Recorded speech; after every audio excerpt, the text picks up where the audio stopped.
Hey Oilers! Welcome back to my channel, and for today's video ay mag-aani nga tayo ng kwantong or kalunay sa Tagalog. So, hindi ko alam kung kinakain nyo ito. Ito yung may tinik.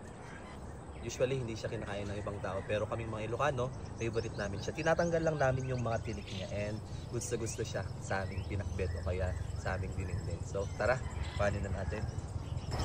Be careful lang sa pag-aani ng ganito kasi talagang may tinik siya. So tara.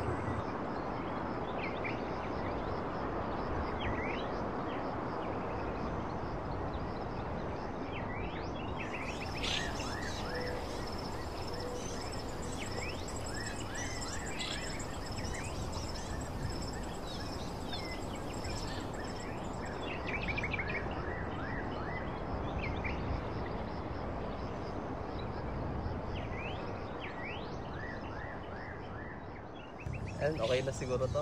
Tara, kainin natin.